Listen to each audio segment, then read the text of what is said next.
నమస్తుభ్యో నమస్తుభ్యో శ్రీ వీరభద్రాయ, నమస్తుభ్యో శ్రీ భద్రకాళి మనోవతంసాయ, నమస్తుభ్యో దురితకర్మ కుఠారాయ, నమస్తుభ్యో రాచోటి పురవరస్థితాయ నమః. అందరికీ శ్రీ పరాభవనామ సంవత్సర ఉగాది శుభాకాంక్షలు. రాయచోటి శ్రీ వీరభద్రస్వామి వారి ఆలయంలో ఉగాదికి కూడా మెరవణి జరుగుతుందని నాకు బ్రహ్మోత్సవాలప్పుడు చెప్పారు. ఉగాది రోజు ఇంట్లో పనులు ఉండడం వలన నేను పగలు సమయం గుడికి వెళ్ళలేకపోయాను. సాయంత్రం మెరవణి విషయం గుర్తుకొచ్చి 7:30 ప్రాంతంలో గుడికి వెళ్ళాను. అప్పటికే విగ్రహాలను గజవాహనం మీద అమర్చి ఉన్నారు. అక్కడి నుంచి మొత్తం సెటరేట్ చేసుకుని దాదాపు 7:40, 7:45 నుంచి మెరవణి స్టార్ట్ అయింది. బ్రహ్మోత్సవాలప్పుడు ఏ విధంగా అయితే 4 మాడవీధుల్లో స్వామివారు ఊరేగుతారో అమ్మవారితో కలిసి, అదే విధంగా ఉగాది రోజు కూడా స్వామి అమ్మవార్ల ఊరేగింపు అయితే జరిగింది. ఊరేగింపు మొదలు కాకముందే స్వామి అమ్మవార్ల దగ్గరే నైవేద్యాన్ని నివేదనం చేసి పులిహోర ప్రసాదాన్ని అందరికి పంచుతూ వెళ్లారనమాట. దారిలో నేను చదివిన పుస్తకంలో ఉగాది గురించి ఇలా ఉంది. రాయచోటి వీరభద్రస్వామి వారి ఆలయంలో ఉగాది పాడ్యమి నాడు పంచాంగ శ్రవణ కార్యక్రమము గ్రామస్తులందరి ఆధ్వర్యంలో ద్వాదశ రాశి పూజ తర్వాత చోపపూతి అనే నైవేద్యం చేస్తారు. చోపపూతి అంటే అశ్వత్థపత్రి, వేప పువ్వు, బెల్లముతో చేసిన నైవేద్యం.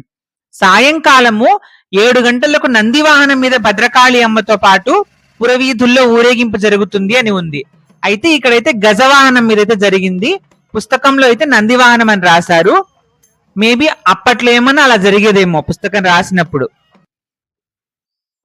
ఈ సందర్భంలోనే రాయచోటి గ్రామానికి చెందిన దేశ్ముఖ్ వంశానికి చెందిన 40 ముసల్మాను కుటుంబాల వారు దేవాలయానికి వచ్చి స్వామికి వీళ్యం సమర్పిస్తారు.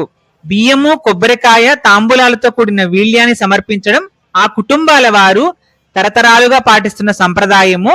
మత సామరస్య సాధనకి ప్రాచీన కాలం నుండి వస్తున్న ఒక చక్కని ఉదాహరణగా దీన్ని చూడొచ్చు అని చెప్పైతే ఉంది పుస్తకంలో. నేనైతే అలా ఏం గమనించలేదు, కానీ దారిలో ఎవరైనా కానీ కొంతమంది అయితే ముస్లిమ్స్ కూడా ప్రసాదాన్ని స్వీకరించడం అయితే చూశాను. వాళ్ళు వచ్చి వీళ్యం కూడా సమర్పించే వాళ్ళు కొన్ని కుటుంబాల వారు అని ఉంది నేను చదివిన పుస్తకంలో. అప్పటికి ఇప్పటికి మారి ఉండొచ్చు, లేకపోతే పగలు ఏమైనా వచ్చి సమర్పించి ఉండొచ్చు. అలాగే పగలు గాని సాయంత్రం గాని జరిగిన పంచాంగ శ్రవణము ఆ పూజల గురించి అయితే నేను కవర్ చేయలేదు. ఆ టైంకి నేను గుడికి వెళ్ళలేదు కాబట్టి.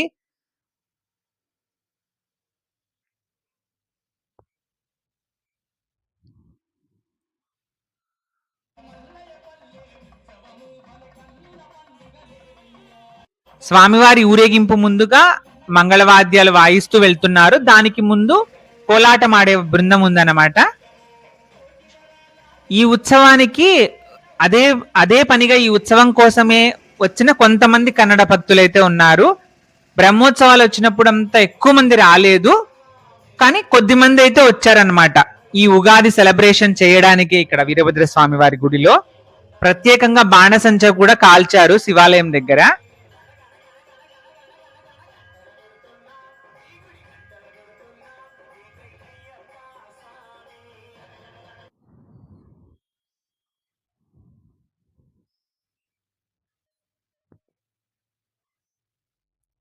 నేను స్వామివారి ఊరేగింపు దగ్గరే ఉన్నాను. అంటే స్వామివారి ఊరేగింపు ఉన్నటువంటి ఆ బండి ఉంటది కదా, వాహనము, ఆ వాహనాన్ని తోసుకుంటూ వెనకలున్నాను అనమాట. మధ్య మధ్యలో ఆగినప్పుడు ఎవరైనా ఇలా హారతి ఇవ్వడానికి వాళ్ళ షాపుల దగ్గర, ఇళ్ల దగ్గర ఆగుతారు కదా, అప్పుడు ముందుకు వచ్చి ఫోటోలు, వీడియోలు తీసుకొని కవర్ చేశాను.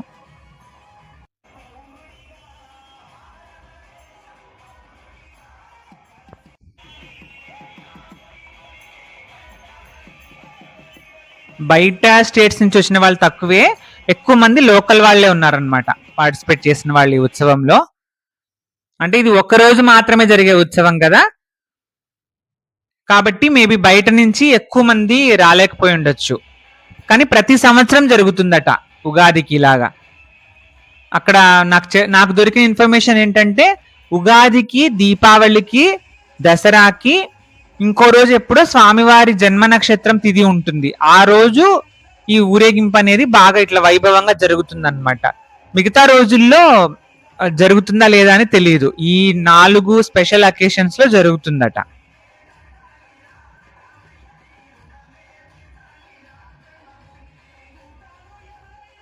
మార్కెట్ వీధి, గాంధీ బజార్ లో ఉన్న వాసవి కన్యకా పరమేశ్వరి అమ్మవారి ఆలయం ఉన్న వీధి, ఆ తర్వాత లక్ష్మీ నరసింహ మందుల షాప్ ఉండే వీధి, సురభి టెక్స్టైల్స్ ఇవన్నీ దాటుకొని అలా ముందుకు వెళ్తూ హాస్పిటల్స్ ఉన్న వీధి దాటుకొని తర్వాత శివాలయం ఉంటుంది కదా, ఆ శివాలయము ఆ రూట్ లోనే వెళ్తుందన్నమాట.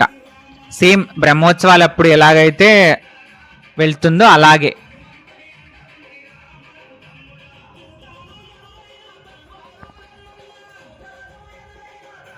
వీరభద్రస్వామి వారు, భద్రకాళి అమ్మవారు కూడా అభయ వరద హస్తాలతో దర్శనమిస్తున్నట్టు కాకుండా ఈ విగ్రహాలు ఒక ప్రత్యేకమైన ముద్రలో ఉన్నట్టు గమనించవచ్చు.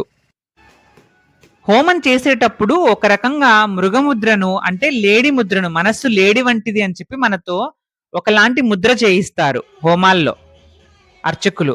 అలా స్వామి అమ్మవారు కూడా ఏకాగ్రతగా ఒక ప్రత్యేక ముద్రలో ఉన్నట్టు నాకు అనిపించింది.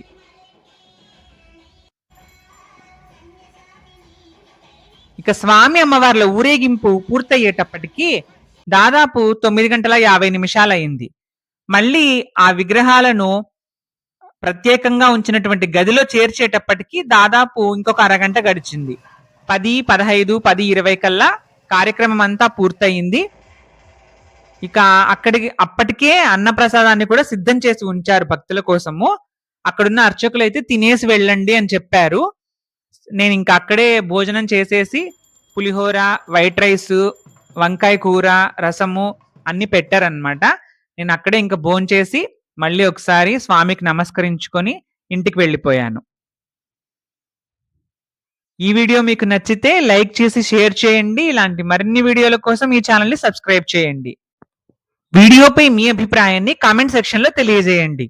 ఓం నమః శివాయ.